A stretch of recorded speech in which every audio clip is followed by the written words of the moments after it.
So day 2 or 3 or something like that on the 71 engine, we took everything apart and found some good signs as far as bearings. They don't look like they've been worn too much. Actually, the cam bearings look really good.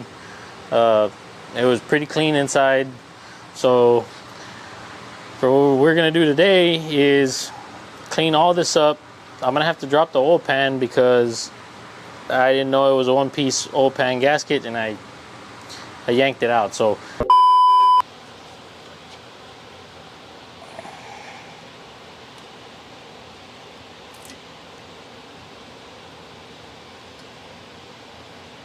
that's a one-piece oil pan gasket. Fuck.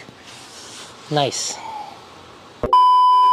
I gotta pull the oil pan off anyway to replace that. So what I'm gonna do is I'm just gonna clean everything off and spray everything down to the oil pan.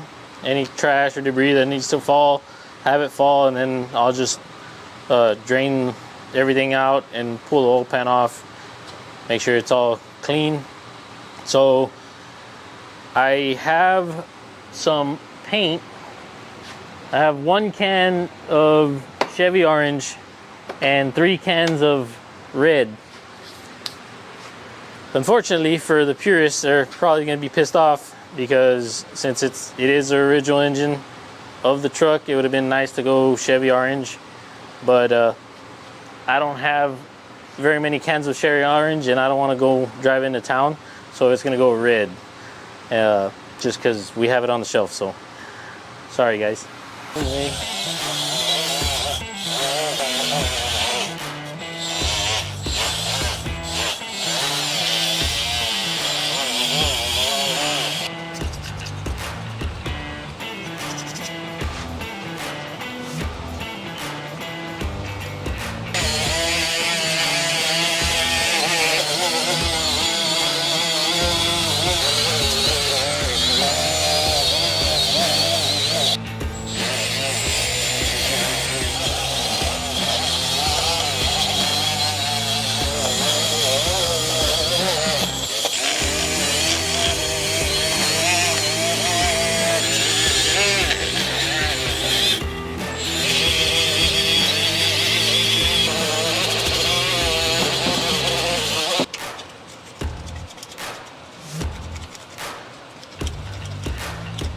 Again, not perfect, but at least you'll be able to open the hood at a car show without feeling too bad.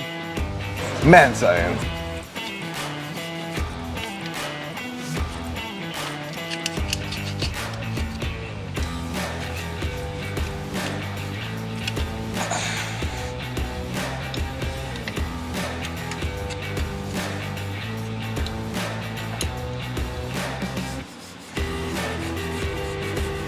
I will blow this out.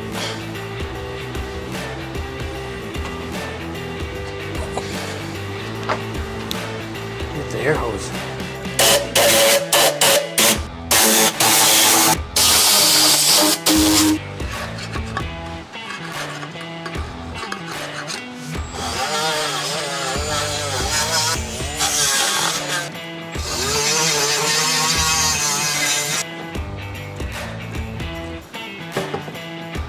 This guy really wanted to make sure this thing didn't leak.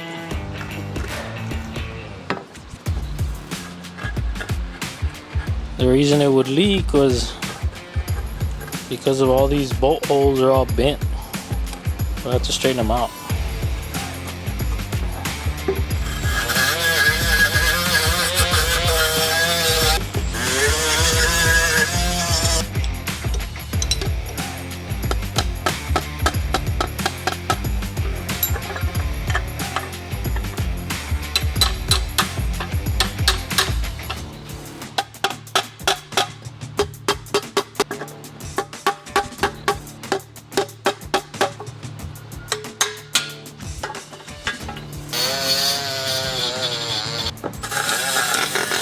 Go get something real quick. Yep. So since we loosened up a bunch of grime and dirt and shit, basically gonna wash everything down for it to all fall into the oil pan, hopefully. And take a little grease off. This is mineral spirits, so probably should open up the shop because this is gonna get a little strong, but it'll be all right. Man science. We've done worse.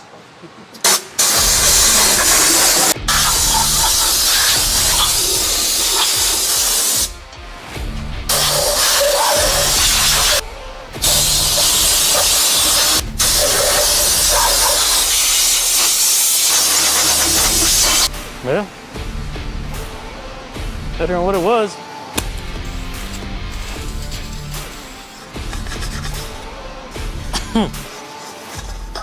This shit's strong, dude. Probably not a good idea to be smelling this shit. Why is it spicy? Yep.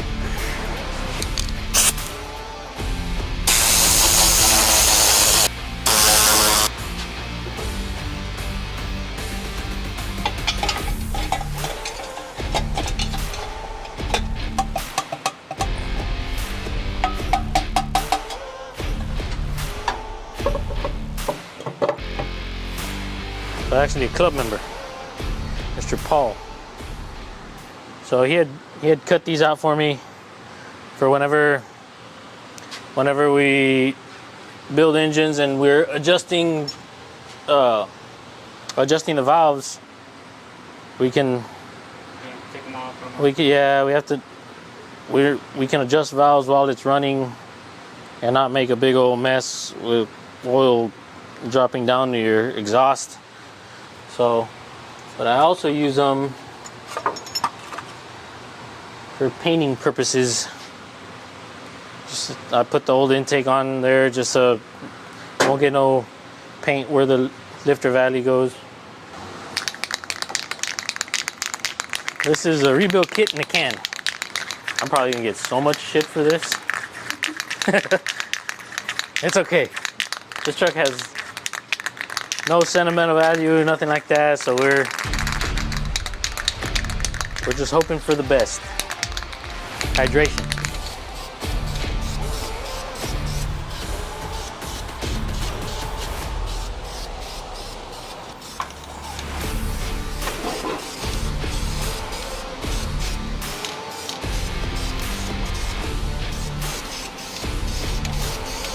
First coat is always real light, just to get it to stick.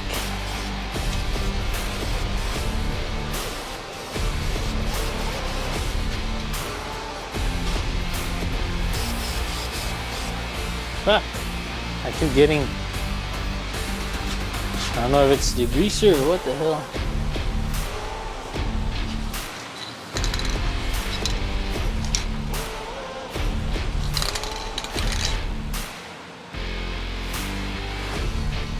I don't know, I'm gonna wait because that freeze plug might be bad. I can't tell. I'm not sure. Oh, just cracked it.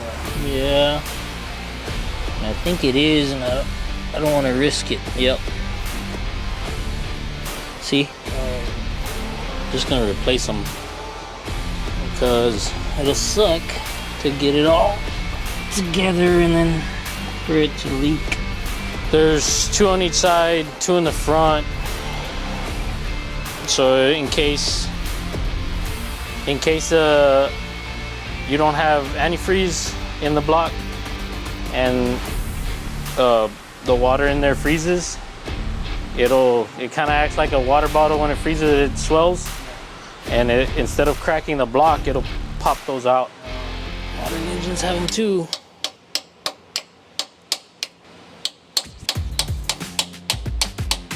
Watch it leak a shit ton of coolant or water out.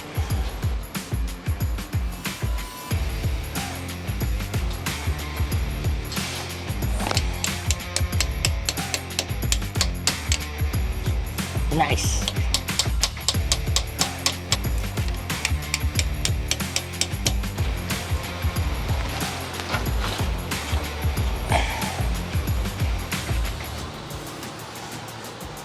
So whenever you use metal freeze plugs and you don't use antifreeze, they tend to corrode like that until they finally get a little bitty pinhole.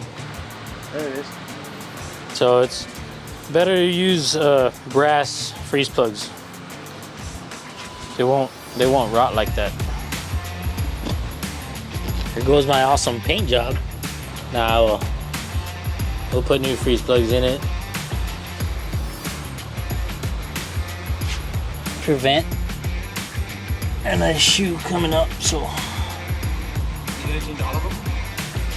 I'm gonna check all of them. If it has brass on the sides, then I won't mess with them. But if they're all steel, might as well replace them. But for that, I'll have to put the engine hoist, because there's one underneath each one of these motor mounts. So I have to hold the engine up with the hoist and take off the motor mounts and pop those off, so I can have enough room to beat them in. It's all part of the game. Those are the kind of things that drive you to drinking. All right, we'll keep going with our overhaul. I'll replace those as soon as I get them. Glad we saw it though. It would have sucked putting everything back together on it, and then you put coolant in it and shit. Yeah. Definitely gonna replace them.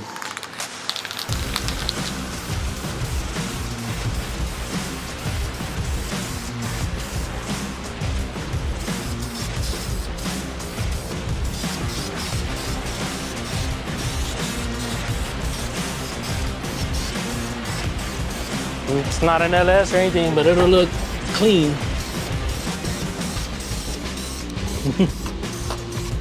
I identify as an LS, so I'll put it.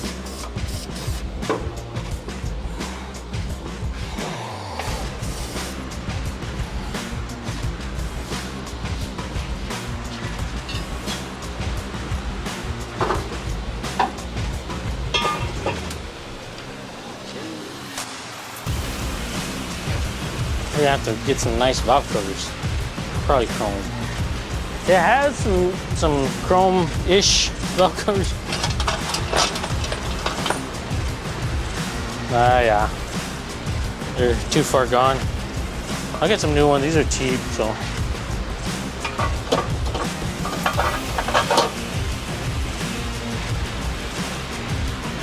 And order a set of valve covers. Once it dries, I'll pull that timing cover off, and I'll just leave it there. I'll pull the timing cover off and start putting the camshaft in. I'll drain all the oil. I'll set this thing up on jack stands, drain all the oil, and clean out the oil pan. Start putting it back together. A few moments later. I think we gave it enough time to dry, so let's go ahead and slap the cam in there. So here we got a comp cam. It's not too crazy, but it's a 262H. So 462 thousandths lift on your intake, 469 lift on the exhaust, 262 duration on the intake, and 270 duration on the exhaust, with, I believe it was 110 degree lobe separation. I'm pretty sure it is. So anyways, basically what that means is on a 360 degrees of rotation, 262 degrees of that rotation, the intake valve is open, and the max valve lift on the intake is 462 thousandths of an inch. Well, pretty close to half an inch on both intake and exhaust. 462 thousandths of an inch of lift on the intake, 469 on the exhaust, with the duration of 262 degrees and 270 degrees. And I can't find the lobe separation here, but I'm pretty sure it was 110 degrees of lobe separation. That's what kind of gets it to chop, I guess, you know. The duration, the lobe separation between the intake and exhaust. So when one opens, closes, and that kind of gives you a little bit of a chop, something like that. So anyway, let's clean this up and throw it in there.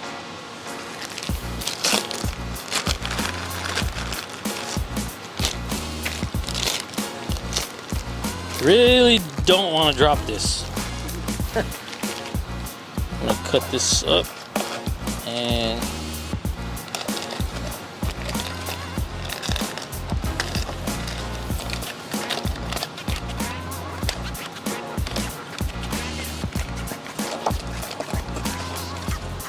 they put a bunch of Cosmoline on this stuff to prevent it from rusting. But that stuff is real sticky.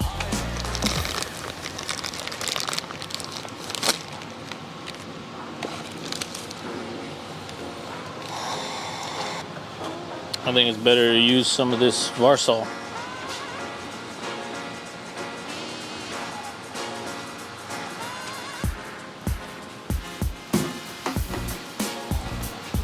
We've been inhaling all kinds of chemicals today. Safety is my passion. What's one more?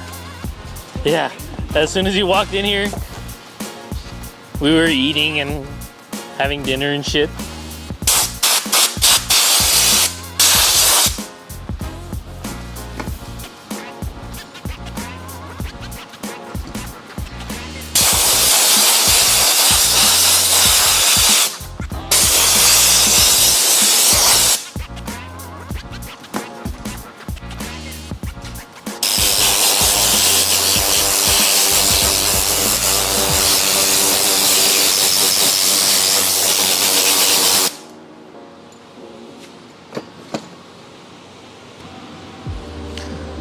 I need to remember to pick up some break-in oil, because I don't know, for some reason camshafts nowadays, they don't make it. You can have a brand new camshaft, you put it in your engine, and as soon as you start it up, you run it for a little bit, and it just eats up these lobes. Just the material, the way they harden them, I don't know. Just the heat treat on them is not the way it was.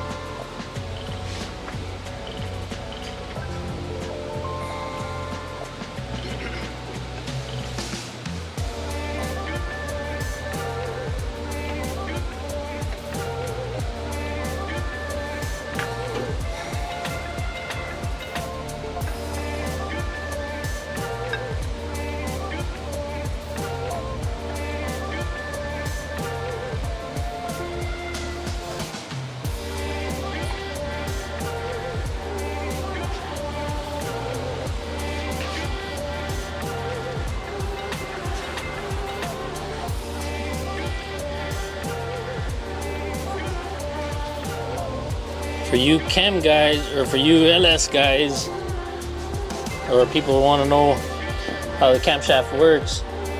So these lobes push your lifters up against this rocker. So as the camshaft is turning, whenever it comes up, it'll open your intake valve and then your exhaust valve. Intake and exhaust, intake and exhaust.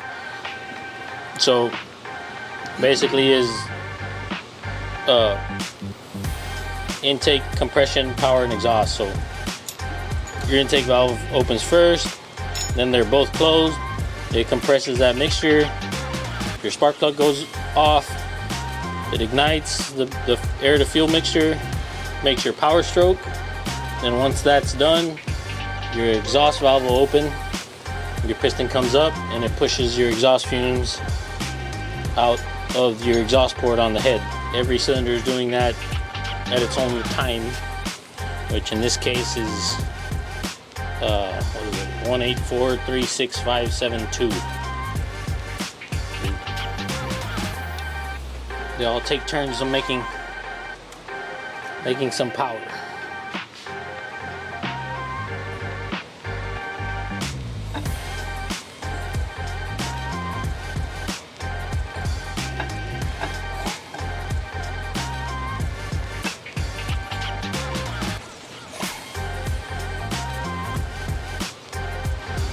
Now we will put our sprocket on, line up the dots again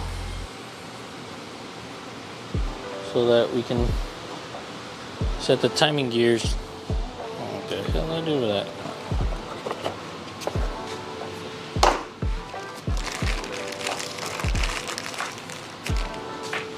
So your timing gear has that dot that we're gonna line up with the crankshaft gear, and this will only go on one way because it has that dowel pin on it. So we'll set the dowel pin in there.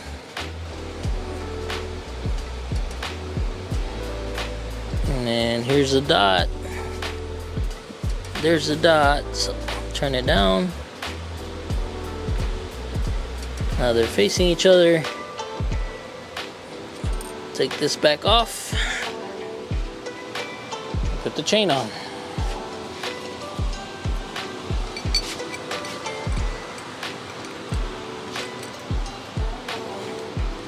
So it's got this thrust surface here. We'll put a little bit of grease so that whenever it first starts up, it doesn't run metal to metal.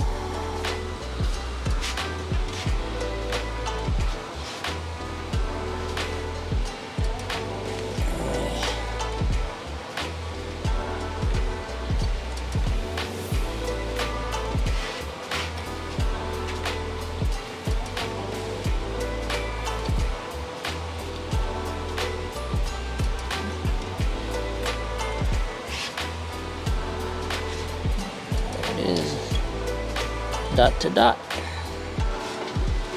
I'm blind and I'm not wearing my glasses, so I need to double check.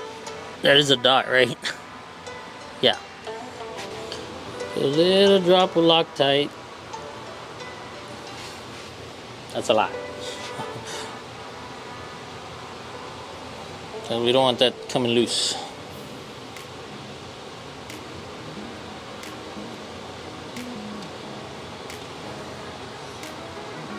And just to piss off the next person that tries to put a cam in it.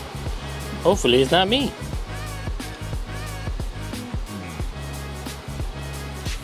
Proper torque.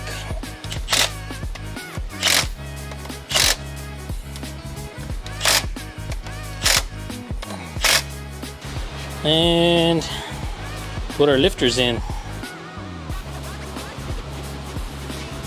Where did I leave the luber plate?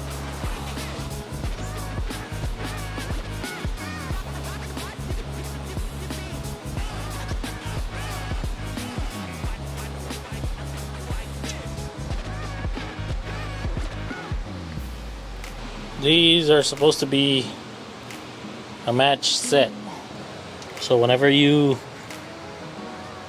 replace your camshaft, technically supposed to replace these too. Yeah, we just love doing shit against the book here, so do as we say, not as we do. Definitely gonna have to replace the oil filter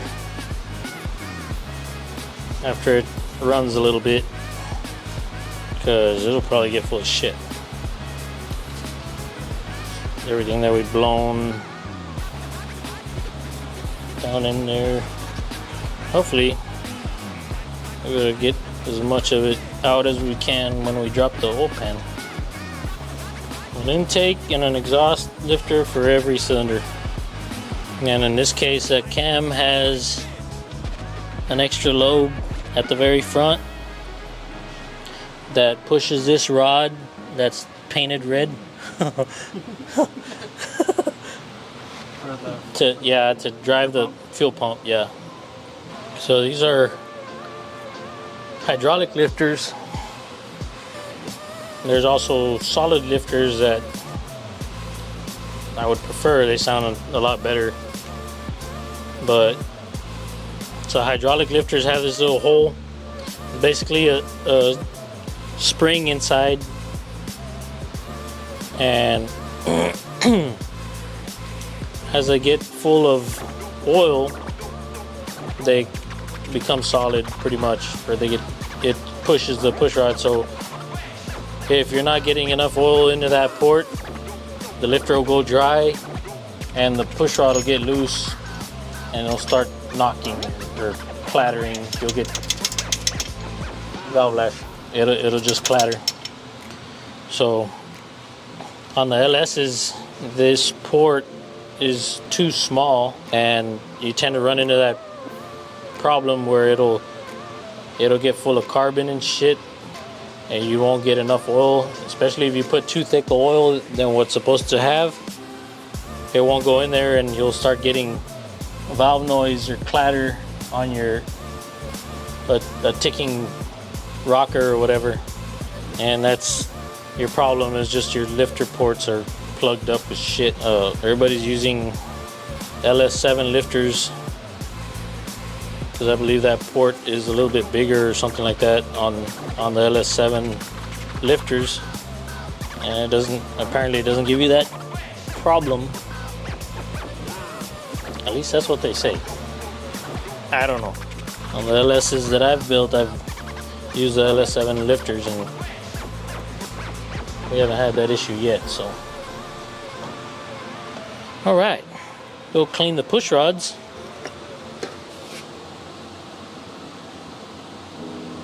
So the push rods are drilled through and they're nasty as hell. We'll have to clean them up.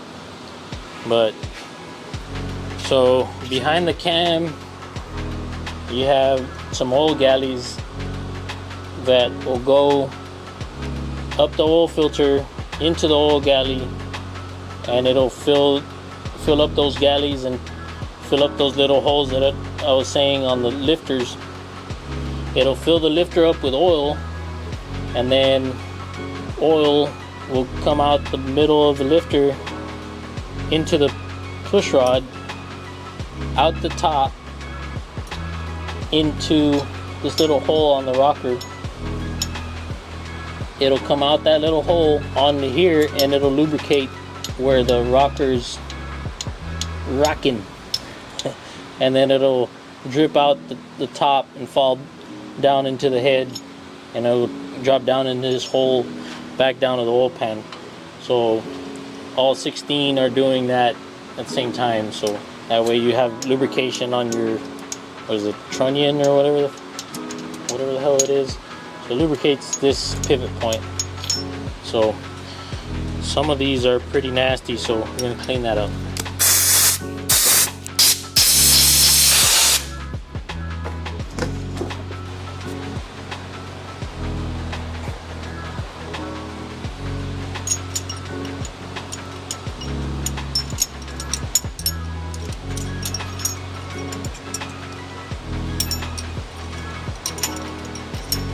Ruh-roh.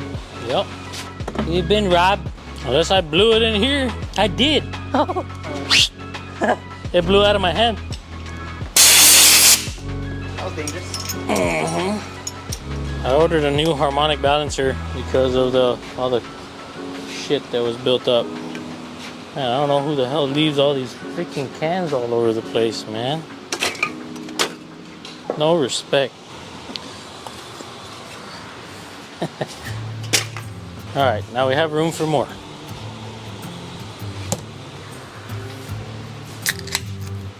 So, now we're on number 1 compression. So we can adjust valves and at least set them close, because we'll have to set the valve lash once we get it running. For final adjustment, we'll use those valve covers that are cut open.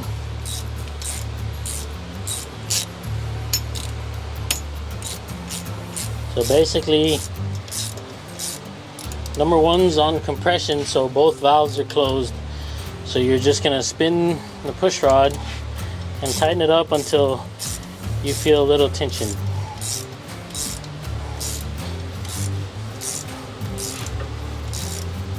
Right there.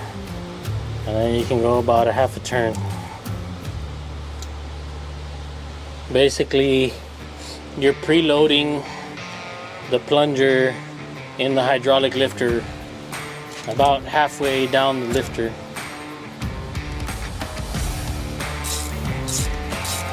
So I need to get the list of which ones are adjusted, and we'll go through the sequence. We'll have to roll the engine 360 degrees to do the other 8. So we'll do 8 of them right now, and then we'll roll the engine, do the other 8, and they're set at least for startup.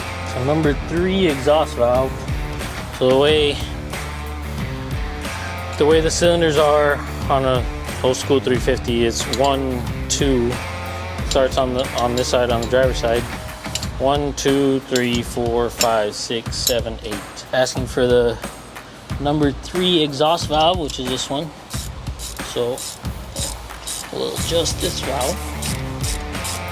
Number 5 intake valve, which is this one. 7 intake valve. Number 2 intake valve.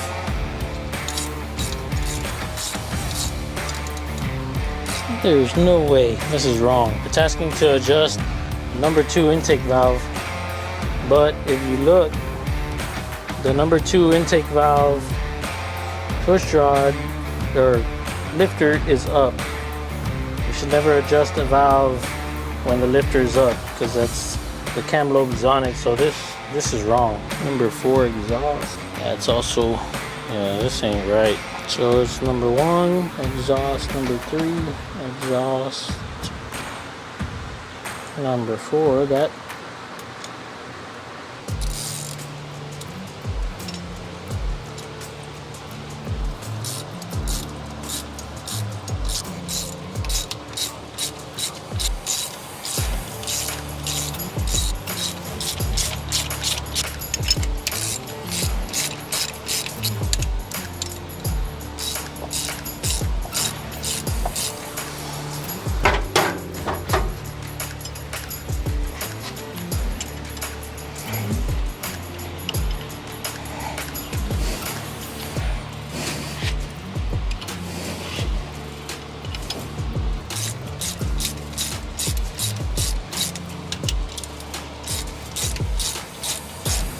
Alright, that should be good enough to prevent a push rod from coming out of this pocket when we fire it up.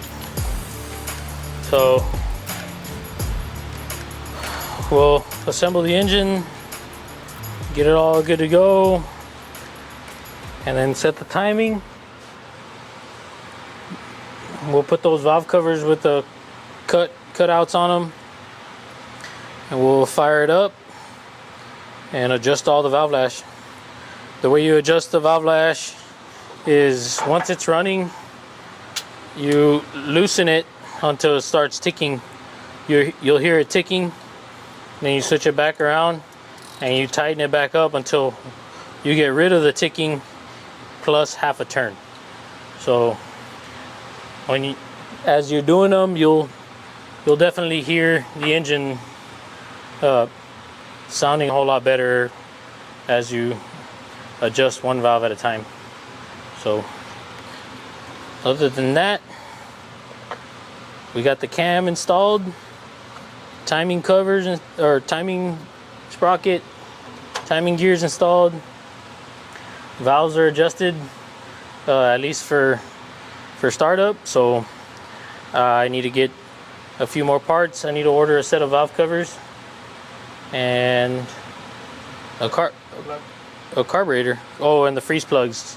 I'll get a set of brass freeze plugs on my way home from work tomorrow, and we'll replace those because I don't want to do all this work and then start it up and you got a coolant leak or something. So we'll get them replaced. I got a new balancer coming.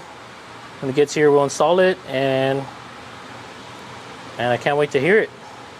I guess tomorrow or when we continue working on it, I got those headers kind of rusty, so I'll clean them up, and I have some header paint.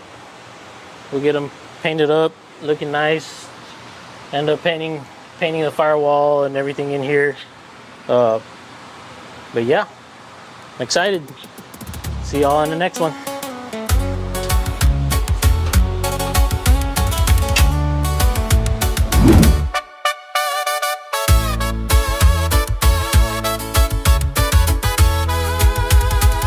En una troca bajita, con sus rines bien cromados, una hielera en la caja y una muchachona a un lado.